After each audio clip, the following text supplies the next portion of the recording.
मंगल करी नीतराग विज्ञान नमो तायाते अरुणंतारे करुणा करे ग्रंथ कथन को याते मिले समान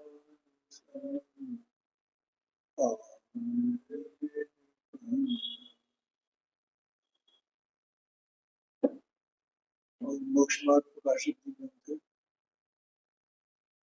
परमार्थ वचन का पंडित बनारसी दास जी साहब के द्वारा रची गई है। इसमें ज्ञाता की चार कल अपन ने इसकी चर्चा की थी। आज फिर एक बार इसको फिर से याद करते हैं। ये उपादेय ज्ञाता की चार। ये तो कहते हैं त्याग रूप,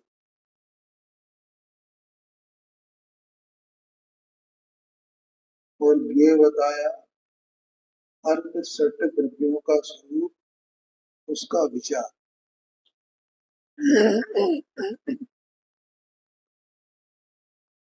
और उपादेय बताया आचरण रूप अपने द्रव्य की शक्ति। तो हे को त्याग रूप कहा। तो कल अपन ने चर्चा में लिया था कि त्याग तीन प्रकार से होता है। श्रद्धा की अपेक्षा से, ज्ञान की अपेक्षा से, और चारित्र की अपेक्षा से, आचरण की अपेक्षा से। ठीक है। तो एक बात तो ये कल हो गई। उस श्रद्धा में उसे छोड़ने योग्य त्याज्य मानना। मैंने श्रद्धा क्या हुई कि मैं कौन हूं, इसकी श्रद्धा हुई ना। तो मैं नहीं, ऐसी प्रतीति, उसका नाम श्रद्धा की अपेक्षा से हे पना छोड़ दिया। उसने अपनापन छोड़ दिया, देह मन वाणी, ठीक है, कर्म, बाहर की सारी चीजें, इनमें अपनापन, जहां जहां अपनापन है, जहां जहां वो सब छोड़ दे। अपनापन छोड़, जितना परिग्रह है उसमें अपनापन छोड़। ठीक है। यहाँ त्याग रूप का मतलब बाहर के पदार्थ वे हे हैं, स्त्री पुत्रादिक हे हैं, ये बात नहीं है। व्यवसाय हे है, ये बात नहीं है। देवशास्त्र गुरु हे हैं, ये बात भी नहीं है।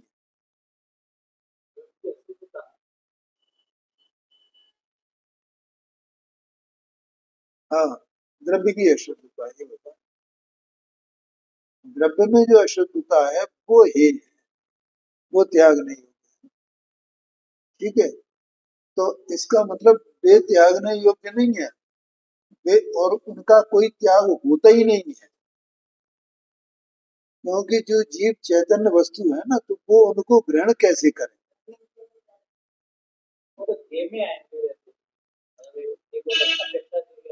हाँ जी, हाँ, वो आगे आगे लिखा है। शाबाश, ये तत्व में है।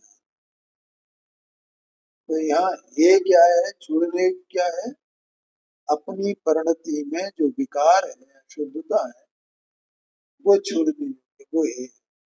बाकी और कुछ भी छोड़ने योग्य नहीं, ऐसा था।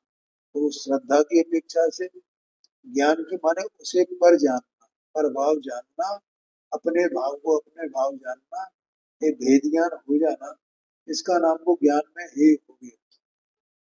और चारित्र में हे माने रागादिक का त्याग होना यथा योग्य, वो चारित्र अपेक्षा से त्याग। तो अपनी शुद्धता का बनना,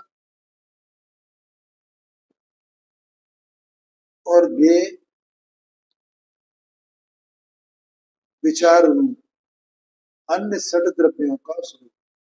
तो अब देखो, ये जो बाहर में जितना भी अपने को परिकर है, जितना भी संयोग है, ये सारा का सारा संयोग, स्त्री पुत्रादिक सब कुछ, रिश्तेदार नातेदार सब कुछ, देव शास्त्र गुरु, ये सब कुछ, ये सब की सब पुद्गल की पर्याय।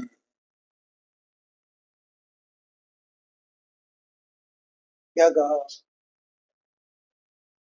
ऐसा उनको जानना। चार द्रव्य तो वे स्वभाव रूप ही है, वे तो है ही है। अब बचे दो द्रव्य। अपना आप तो जीव स्वयं है ही है, और बाकी के अन्य जीव हैं, तो वे सब अन्य जीव कौन है?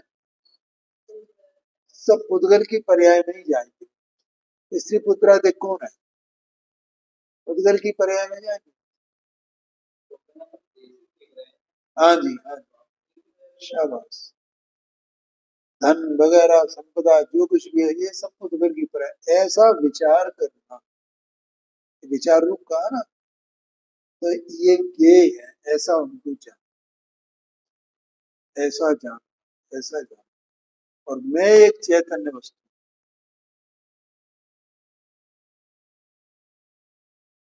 और उपादेय आचरण रूप अपने द्रव्य की शुद्धता। अपने द्रव्य की शुद्धता क्या है? सम्यक ज्ञान, वो अपने द्रव्य की शुद्धता है। संवर निर्जरा, वो अपने द्रव्य की शुद्धता है, वो आचरण रूप, ऐसा उसको कहा। ये उपादेय है। क्या उपादेय है? संवर निर्जरा, ये उपादेय है। ठीक है, सम्यक दर्शन ज्ञान चारित्र, ये उपादेय। और अपना द्रव्य स्वभाव, वो उपादेय जो प्रकार परंपरा में भाव शुद्ध वस्तु, ये उपादेय। आगे क्या? फिर आगे इसमें कहा, गुणस्थान प्रमाण ये ज्ञेय उपादेय रूप शक्ति ज्ञाता की होती है। बस, ये शक्ति ज्ञाता की होती है। ज्ञाते माने ज्ञानी। जो ज्ञानी है उसके पास ये शक्ति है, अज्ञानी के पास शक्ति नहीं है। जो जो ज्ञाता की एक उपादेय रूप शक्ति वर्तमान हो, त्यों त्यों गुणस्थान की बढ़भारी कही। ज्ञान की शक्ति बढ़ती है ना। अब वो जो ज्ञान की शक्ति है, उसके उसकी बात अगले पैरा में की है, कल जो अपन ने चर्चा में ली थी।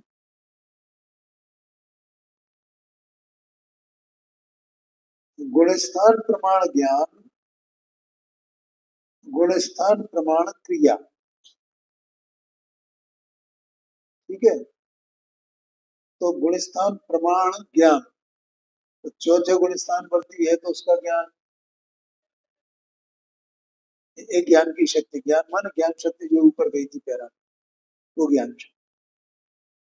पांचवें गुणस्थान में ज्ञान शक्ति और बड़ी, मुनि की दशा में, साधु की दशा में और बड़ी। ठीक है, उसी प्रकार से जो क्रिया है, क्रिया माने राग का त्याग, वो क्रिया है। क्रिया क्या? चैतन्य वस्तु की क्रिया क्या? मोक्ष मार्ग में जो जीव ज्ञानी है, ज्ञाता है, उसकी क्रिया माने राग का त्याग, वो क्रिया है।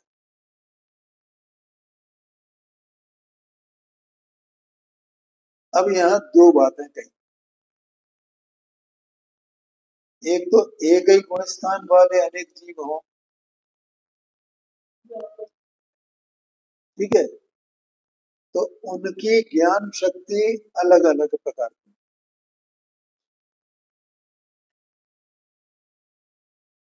और क्रिया भी अलग अलग प्रकार की, माने राग का त्याग भी।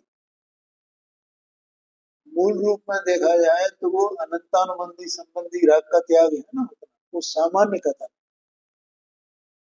ठीक है, विशेष ये कि अंदर में जो राग का त्याग हुआ वो अनंतानुबंधी का तो हुआ है, ठीक है, लेकिन वहां परिणामों की विशेषता है। हर जीव के परिणाम अलग अलग है। क्यों? क्योंकि वहां कर्म का उदय है, वो उदय भाव अलग अलग प्रकार के हैं, सबके कर्म के उदय अलग अलग प्रकार के हैं। तो अब यहाँ दो बातें हो गई, एक तो गुणस्थान प्रमाण ज्ञान की शक्ति और क्रिया, और एक औदैत भाव प्रमाण ज्ञान की शक्ति और क्रिया। तो गुणस्थान की अपेक्षा से और व्यक्ति की अपेक्षा से अलग अलग प्रकार की ज्ञान शक्ति और क्रिया, और औदैत भाव के अनुसार अलग अलग प्रकार की, और वो व्यक्ति की अपेक्षा से वो औदैत भाव से एक ही बात है। ठीक है, जैसे मैंने कल दृष्टांत भी दिया था चार लोगों का, गुरुदेव श्री का, बहन श्री का, ठीक है, युगल जी का, उनका साहब। तो सबके औदैत भाव न्यारे न्यारे है ना, तो सबके विचार करने का विकल्पों की दशा भी अलग अलग प्रकार की है। इस अपेक्षा से उसको क्रिया कहा गया, विकल्प की दशा को, ऐसा है। तो वो एक ही गुण स्थान में अलग अलग औदैहिक भाव होते हैं, अलग अलग लोगों के, अलग अलग ज्ञाताओं के। तो वो वहां ज्ञान की शक्ति और क्रिया अलग अलग प्रकार की, एक प्रकार नहीं समझना हो। ठीक है,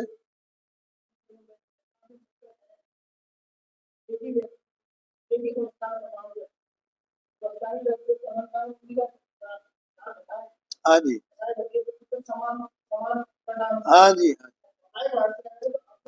हाँ हाँ, ये बात। तो पहली बात तो गुणस्थान प्रमाण अलग अलग ज्ञान शक्ति और अलग अलग क्रिया, ठीक है। और फिर औदैहिक भाव अनुसार एक एक गुण स्थान वाले, उनके औदैहिक भाव अलग अलग प्रकार के, इसका मतलब ज्ञान शक्ति भी अलग अलग प्रकार,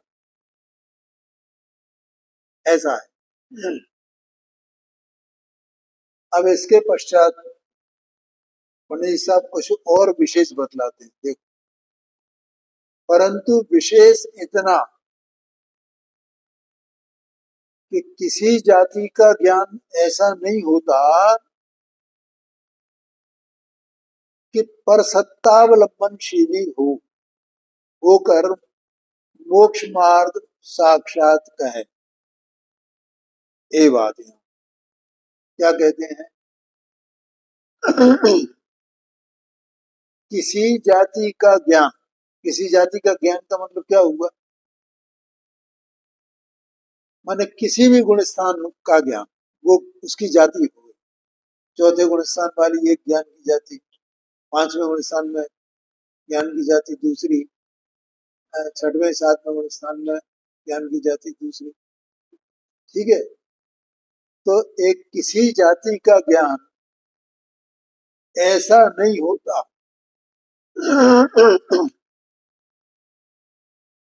कि परसत्तावलंबनशीली होकर मोक्ष मार्ग साक्षात कहे।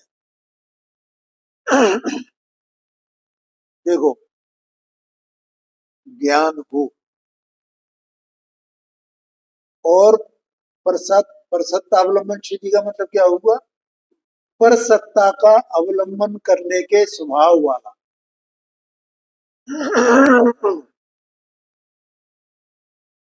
क्या बोला?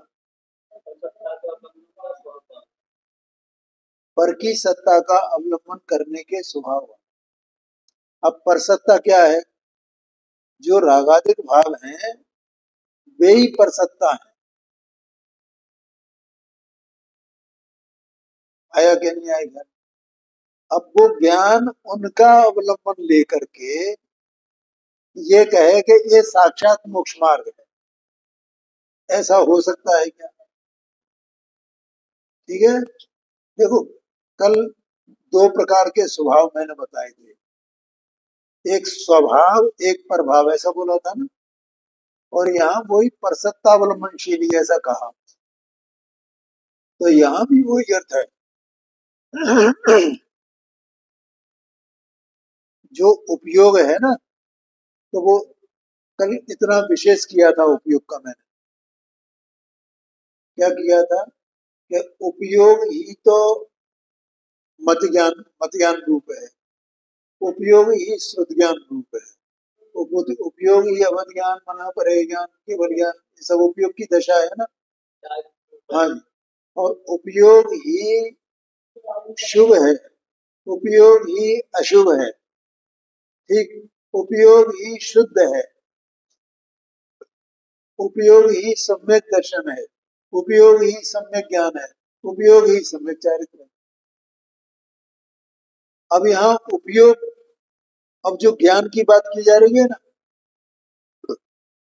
वो भी उपयोग की ही बात है, क्योंकि ज्ञान है वो उपयोग के आश्रय से ही तो है ना। अभी सम्यक ज्ञान बताया था ना, ज्ञान माने सम्यक ज्ञान, तो सम्यक ज्ञान भी उपयोग ही है ना। तो वो उपयोग के लिए दो ऑप्शन, या तो परसत्ता का अवलंबन करे या स्वसत्ता का अवलंबन करे। तो क्या वो उपयोग राग का अवलंबन करके मोक्ष मार्ग जान सकता है कि ये मोक्ष मार्ग है, मान सकता है, कह सकता है? क्योंकि ज्ञान जो होता है वो सदा काल स्वसत्तावलंबनशील ही होता है, उसी को ज्ञान कहा जाता है। देखो, ये बात मैं कई बार बोलता हूँ, और वही बात मैंने अभी कहीं पढ़ी थी, अभी मतलब 2-4 दिन में ही पढ़ी है वो बात। कहाँ पढ़ी मुझे याद नहीं आ रहा।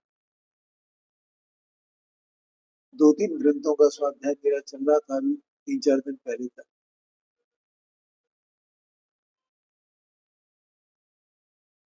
एक तो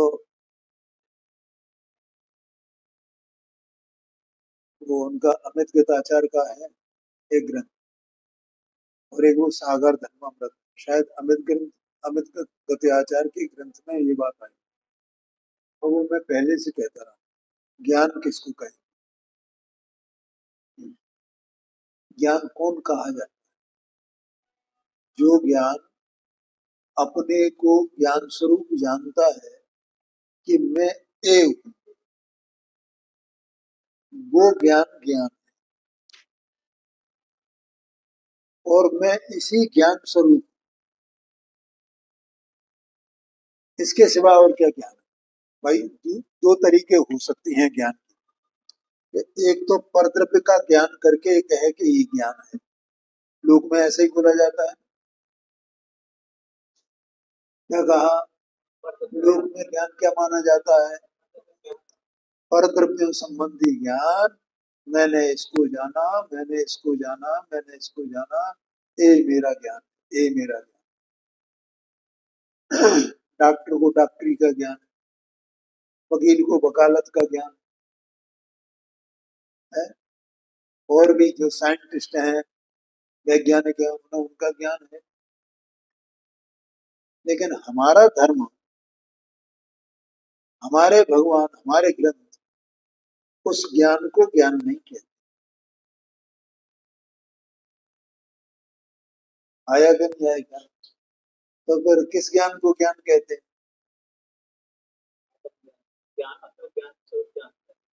जो ज्ञान अपने को जानता है, मैं कहाँ रहता हूँ, कौन मेरा माई बाप है, मैं किस स्वरूप हूँ, तो वो कहाँ बताएगा मैं कहाँ रहता हूँ, क्या मेरा स्वरूप है? कहाँ से मैं उत्पन्न होता हूँ, कहाँ रहता हूँ मैं, कहाँ रहता है, बोलो। परद्रव्य से ज्ञान का कोई संबंध है क्या? है ही नहीं।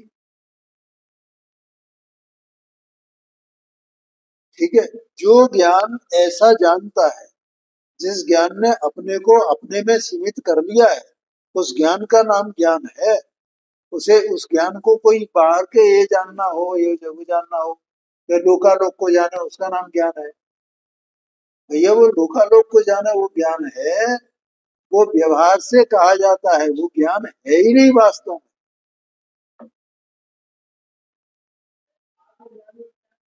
हाँ, हाँ जी, हाँ जी। आत्मज्ञान ही ज्ञान है। माने ज्ञान आत्मा को, अपने को जाने, अपनी सत्ता को जाने। ये मैं कहाँ रहता हूँ, कहाँ रहता हूँ, कहाँ से उत्पन्न होता हूँ, कौन है मेरा कारण। मैं कार्य रूप हूँ तो कारण कौन है?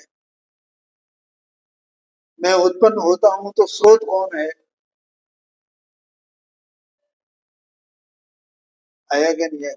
ऐसे अपने को पूरा पहचानना, भेदा भेद से, भेद से और अभेद से, ऐसा पहचानने वाला अपने को, उसका नाम ज्ञान। ठीक है। अब ऐसा ज्ञान ये कैसे कह सकता है, ये कैसे मान सकता है, कैसे जान सकता है कि परसत्तावलंबनशीली होए, उसका नाम मोक्ष मार्ग है। ऐसा जो ज्ञान है ना, अभी जो ज्ञान का स्वरूप बताया, ये ज्ञान ही वास्तव में स्वयं मोक्ष मार्ग है। इसलिए वो उसी को मोक्ष मार्ग कहेगा। पर सत्तावलंबन जो ज्ञान है, उस ज्ञान को मोक्ष मार्ग नहीं कहा जाता। सात तत्व का ज्ञान क्या कहा? छह द्रव्य का ज्ञान, ये ज्ञान है? नहीं है, बिल्कुल। हो गई है हरीश भाई। छह द्रव्य सात तत्व का ज्ञान ज्ञान नहीं है, उससे मोक्ष मार्ग नहीं होता है।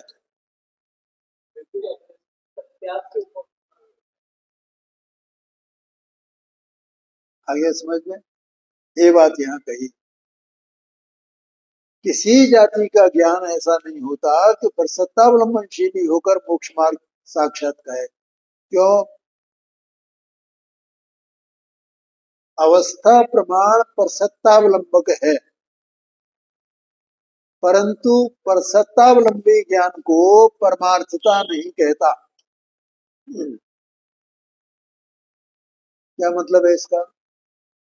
देखो, अवस्था प्रमाण मोक्ष मार्ग में परसत्ता का अवलंबन तो होता है।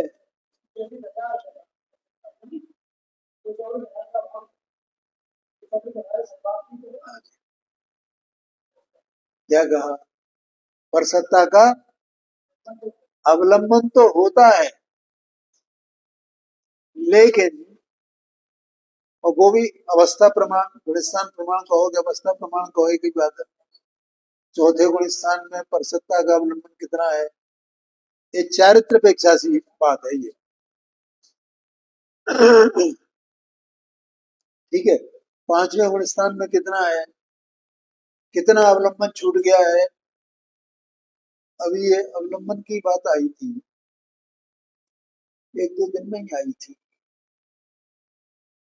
मुझे याद नहीं रहता। देखो,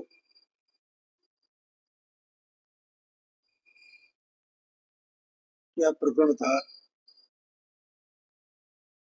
जितना जितना पाप छूटता है ना, और परद्रव्य का अवलंबन त्यागना। हाँ, वो उसके जिनेन्द्र के साथ चर्चा हो रही थी परसों नरसों, तब ये बात आई। क्या बोला मैंने? हाँ, तो जो मोक्ष मार्ग होता है, तो मोक्ष मार्ग में जितना जितना अशुभ भाव का त्याग हुआ है ना, ठीक है, तो वो अशुभ भाव का त्याग, पाप का त्याग, जिनवाणी में चारित्र कहा, व्यवहार चारित्र। क्या कहा? पाप का त्याग, व्यवहार चारित्र। हाँ, ठीक है। अब जितना पाप का त्याग हुआ, परसत्ता का अवलंबन हुआ है, या प्रभाव का, परद्रव्य का त्याग हुआ, परद्रव्य के त्याग स्वरूप, मोक्षमा प्रकाशक जी में 252 पेज पर है।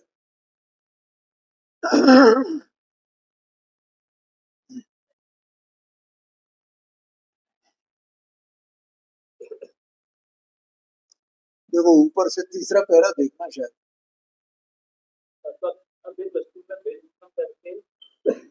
इसके, अच्छा, इसके बाद हाँ हाँ, नहीं नहीं ये नहीं, थोड़ा और ऊपर चलो, ऊपर जाए। हाँ इसके से तो आत्मा प्रत्यक्ष से भिन्न, हाँ भावों से अभिन्न, हाँ, यह सिर्फ वस्तु है, उसे जो नहीं पहचानते, उसे इसी प्रकार कहते रहे, तब तो समझ नहीं पाए। ठीक है, तो क्योंकि व्यवहार से सभी आदि प्रत्यक्ष की ठीक है। इसके सापेक्षता द्वारा अब इसके बाद दूसरा पैरा दे। अथवा हमें वस्तु में भेद उत्पन्न करते हैं। हाँ जी, इसके बाद यहाँ व्यवहार हर का आदि पर्याय पूरी चीज का, दो पर्याय वो नहीं मिल रहा है। और वर्ग द्रव का निमित्त मिटाने की अपेक्षा ये बात, ये बात, सबसे ये, बड़े हाँ, इसको पढ़ना। वर्ग द्रव का निमित्त मिटाने की अपेक्षा से गलत शील संयम आदि को कहा, हाँ जी, तो इन्हीं का नहीं मानते। बस इतना इतना है। क्या कहा है यहाँ पर? पर द्रव्य का निमित्त मिटाने की अपेक्षा से, ठीक है। इसका मतलब ये हुआ कि जितना जितना परद्रव्य का निमित्त मिटता है, उतना उतना व्रतशील संयमादिक होते हैं।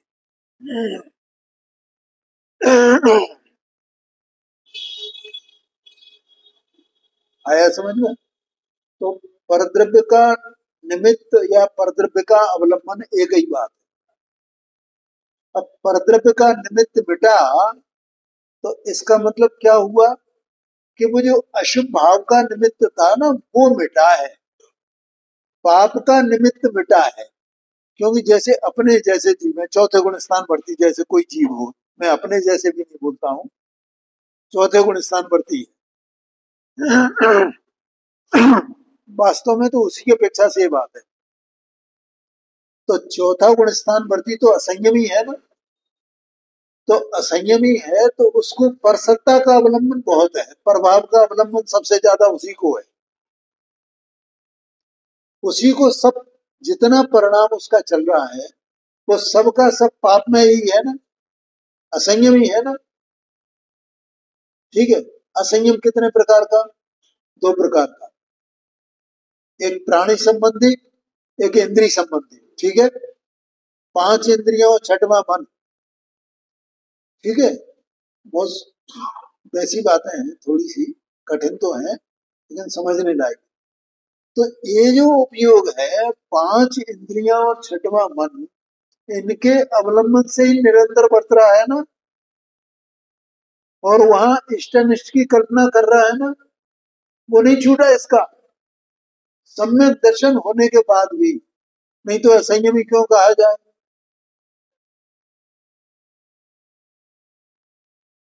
उपयोग है ना, ये इंद्रियां तो अलग है, इंद्रियों के विषय बाहर में है, और उपयोग है वो सम्यक दृष्टि है।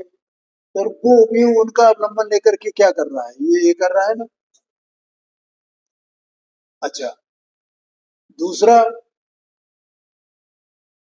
छह प्रकार, छह जाति के प्राणी हैं, पांच स्थावर और एक त्रस्त, तो उनकी प्रमाद पूरा है, उसके कारण से इसको हिंसा हो रही है क्या के जीवों की।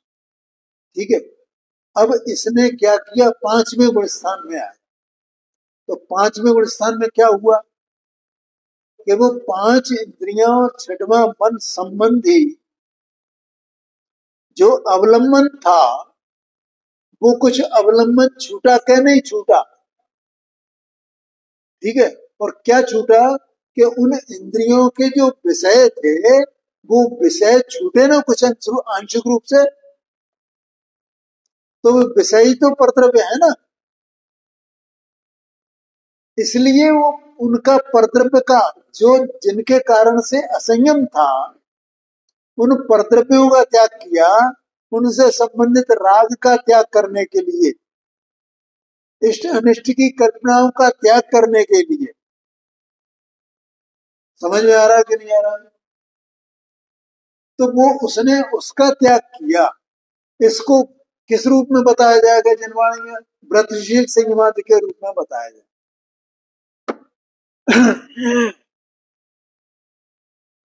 आ गया समझ में? अब वो छूट गया उतना, माने 5वें गुण स्थान में आंशिक रूप से छूटा वो परसत्ता का अवलंबन, और 6वें गुण स्थान में पूरा छूटा परसत्ता का अवलंबन। ठीक है, लेकिन अभी भी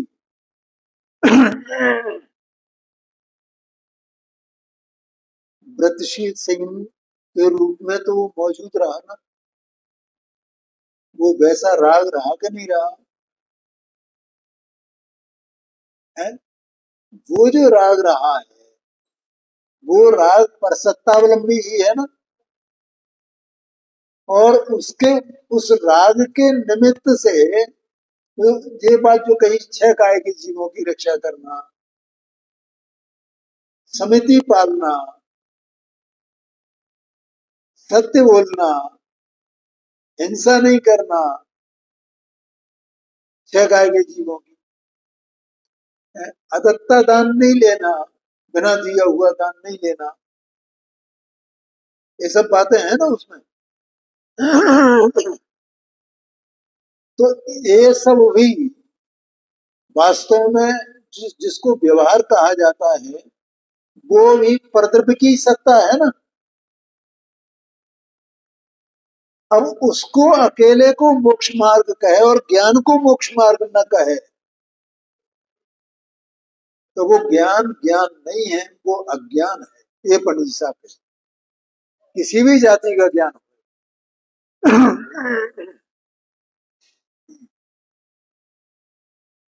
क्यों, ये इसका अर्थ समझ में आएगा ना? 252 पेज पे जो मैंने बताया, सूक्ष्म बातें हैं, अब वो अपन पढ़ेंगे तो वो समझ में नहीं आएगा,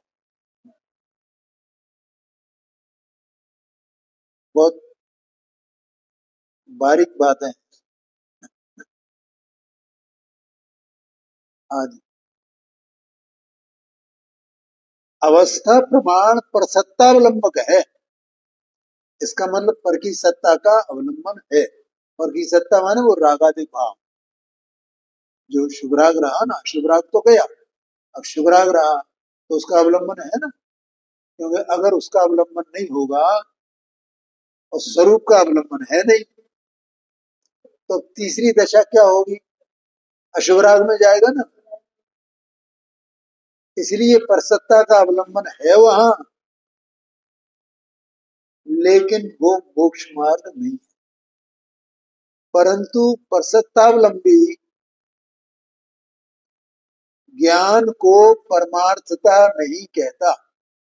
जो ज्ञानी जीव है, वो ज्ञानी जीव जो ज्ञान पर की सत्ता का अवलंबन करता हुआ वर्तता हो, वो ज्ञान परमार्थ ज्ञान नहीं है, सच्चा ज्ञान नहीं है। आ गया समझ में? हाँ जी, हाँ जी, नहीं मानेगा, ये उसको नहीं कहता, ये बात। आ गया समझ में?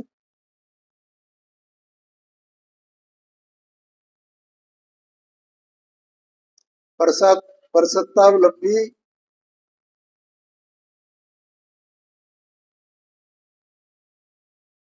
ज्ञान को परमार्थता नहीं कहता। तो परमार्थ ज्ञान कौन है? अभी जो बताया था मैंने, परमार्थ ज्ञान एवं स्ववस्तु का आश्रय, ये परमार्थ ज्ञान है जो अपन ने प्रारंभ में चर्चा की। लेकिन परसत्तावलंबी ज्ञान, वो ज्ञान परमार्थ नहीं है। देखो,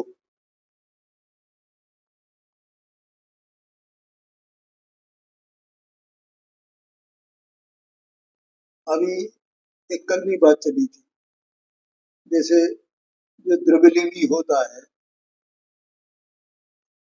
तो वो सात तत्व के ज्ञान को या तत्संबंधी विकल्पों को, उसका जो व्यवहार सम्यक दर्शन, व्यवहार सम्यक ज्ञान, व्यवहार सम्यक चार तीनों समझो। तो व्यवहार सम्यक दर्शन क्या है? सात तत्वों का जानना, सात तत्व संबंधी जो विकल्प है वो व्यवहार सम्यक दर्शन है। सात तत्व संबंधी विकल्प व्यवहार सम्यक ज्ञान क्या है? आगम ज्ञान वो व्यवहार ज्ञान है, व्यवहार सम्यक ज्ञान है, ठीक है। और व्यवहार चारित्र क्या है? अभी जो बताया, व्रतशील संयम, ठीक है। तो अज्ञानी यही तो करता है ना। अब इनमें तीनों में ज्ञानी भी होए, इन तीनों में उसको ये परसत्ता अवलंबित है ना, परसत्ता का अवलंबन हुआ ना। ये सात सात तत्वों का विचार करें तो ये क्या है? किसका अवलंबन हुआ? परसत्ता का। क्योंकि सात तत्व संबंधी विचार वो विकल्प रूप है, राग रूप है। आगम ज्ञान क्या है? विकल्प रूप है, परसत्ता का अवलंबन है। और व्यवहार चारित्र क्या है? विकल्प रूप है ना, राग रूप है ना, वो परसत्ता का अवलंबन है ना। तो साधक जीव को परसत्ता का अवलंबन तो होता है, लेकिन साधक जीव उस परसत्ता के अवलंबन को मोक्ष मार्ग नहीं कहता है। इतना सा इसका अर्थ है।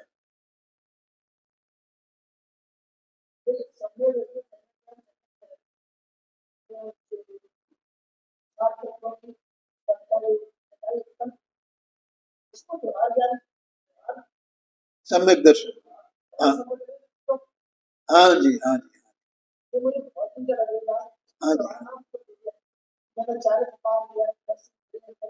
हाँ जी, हाँ जी, हाँ। बहुत बढ़िया प्रश्न। इसको व्यवहार नाम क्यों दिया? अब आप ये विचार करो, निश्चय सम्यक दर्शन क्या है? अनुभूति नहीं।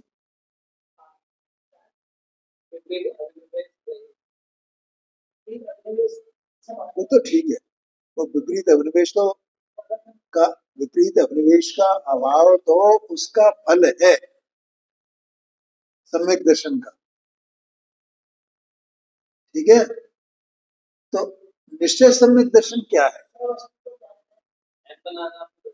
बस बस बस बस इतना इतना इतना इतना इतना, उसमें अहम हो गया ना। तो पनी साहब ने इसमें लिखा है 260 पेज पर, जिस प्रकार पर्याय में अहम बुद्धि है उस प्रकार अपने द्रव्य में अहम बुद्धि आना, इसका नाम सम्यक दर्शन है। अब वो अहम बुद्धि वहां से अभी देखो, अपने को अहम बुद्धि इसमें है कि नहीं है? और अपन उसको याद करते हैं क्या कि मैं ये देह वाला हूँ, मैं ये मनुष्य, को भी याद करते हैं क्या? कि मैं हरीश हूँ, कि मैं नबी, याद करते हैं क्या? याद ही नहीं करते। हमें वो याद भी नहीं आता है और अहमपना बना रहता है। और वो अहमपना, इसका नाम है निर्विकल्प रहना। अहमपना कैसा है? निर्विकल्प है। अब कोई आवाज दे तो विकल्प उत्पन्न होगा, नवीन, तो क्या विकल्प, अरे नवीन तो मैं हूं, क्या मुझे आवाज दी जा रही, ठीक है। या किसी ने हरीश को कहा दूर से, और हरीश कहा और नवीन ने समझा मुझे बुलाया नवीन, ऐसा लग सकता है कि नहीं लग सकता है? क्योंकि हरीश में जितनी मात्राएं हैं उतनी मात्राएं नवीन में है। देखो मुझे कोई बुला रहा है, ये विकल्प हो गया, लेकिन अहम तो वहीं पड़ा हुआ है ना। वो अहम अपने द्रव्य में, अहम करने वाला कौन? अपना ज्ञान, अपना उपयोग। अब वो अहम छूटता है क्या? जैसे इसमें से हम नहीं छूटता है ना, सम्यक दर्शन के बिना इसमें से हम नहीं छूटेगा ना। देह जीव को एक गिने, दो को दो नहीं गिनता, एक ही गिनता है, ठीक है। ऐसे ही उसमें एक में बस, अब वहां कोई भेद नहीं, ऐसा अहम, इसका नाम सम्यक दर्शन है, निश्चय सम्यक दर्शन। अनुभूति नहीं, अनुभूति तो उसका कारण है।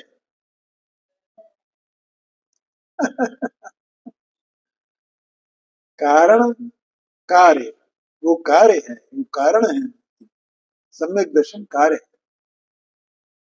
आ गया ना ध्यान में? विपरीत अभिनिवेश का अभाव वो कार्य है, और सम्यक दर्शन कारण है, उसमें अहम पना होना वो कार्य। जैसे ही वहां अहम पना हुआ, विपरीत अभिनिवेश का अभाव हुआ, ऐसा समझना। तो वो जब हो गया निश्चय सम्यक दर्शन, अब सात तत्व संबंधी जो बात है, जैसा कल बताया था कि अज्ञानी को क्या होता है, सात तत्व का श्रद्धान कैसा होता है उसे, कि अकेले विकल्प ही विकल्प माने वो केवल बाहर से ही उसने शास्त्र से जो जाने हैं उसी को मान करके बैठा है, अपनी परिणति से मिलान नहीं करता, ठीक है। अच्छा, ज्ञानी होगा तो उसने सात तत्व का श्रद्धान उसका कैसा कहा जाएगा, कि वो अपनी परिणति से मिलान करता है। तो अपनी परिणति से मिलान करना ये विकल्प में होगा, क्योंकि ये सब भेद रूप दशाएं हैं सात तत्व की। क्या कहा? जीव अजीव आश्रव बंध संबर निजरा मोक्ष, और ये सब अपनी अवस्था है, ठीक है। तो भेद रूप दशाएं हो गई ना, तो भेद रूप दशा में विकल्प होगा कि नहीं होगा? होगा। और वो निश्चय सम्यक दर्शन में कोई विकल्प है क्या? ये नहीं है। इसलिए इसको विकल्प कहा जाता है सात तत्व के श्रद्धान है, हाँ, इसलिए व्यवहार है वो। आया समझ में?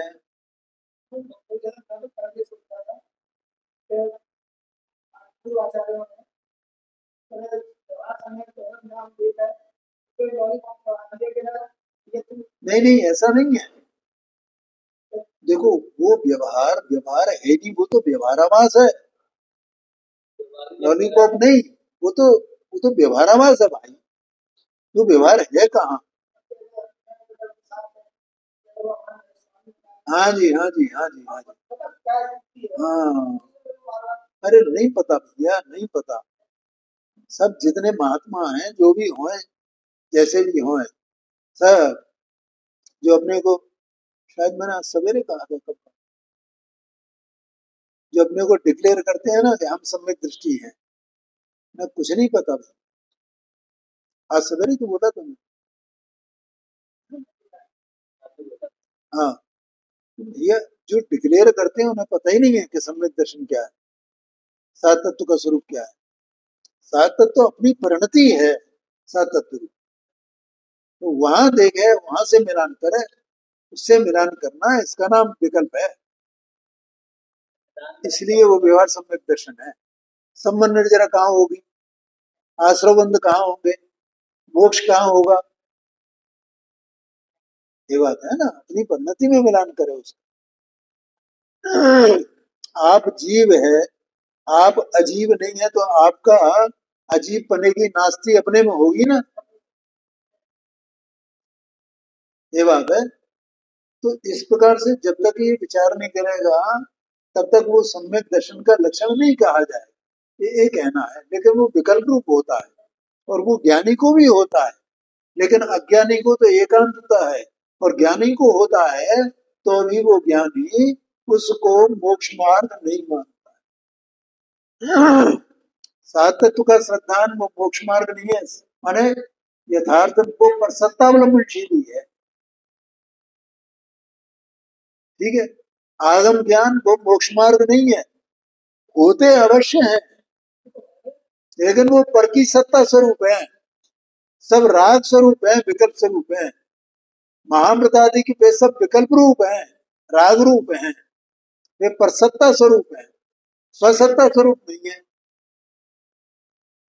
आया कि नहीं है? अपना सम्यक दर्शन, अपना सम्यक ज्ञान, अपना सम्यक चारित्र, अपने में निमक, अपनी पूर्णता, मोक्ष मोक्ष हो गया ना। तो मोक्ष में क्या है? सम्यक दर्शन ज्ञान चारित्र की पूर्णता है ना, उसकी एकाग्रता है ना, एकपना है ना, सब बस ये हो गया। तो वो उसी से हुआ और उसी में निमग्न है, और वो छूट गया। कौन सा? जिसको व्यवहार कहा जा रहा था वो तो बाहर ही रह गया ना। तो अब जो बाहर रह जाएगा उसके उसको कैसे परमार्थता दी जाए? ऐसा है। आ गई चर्चा।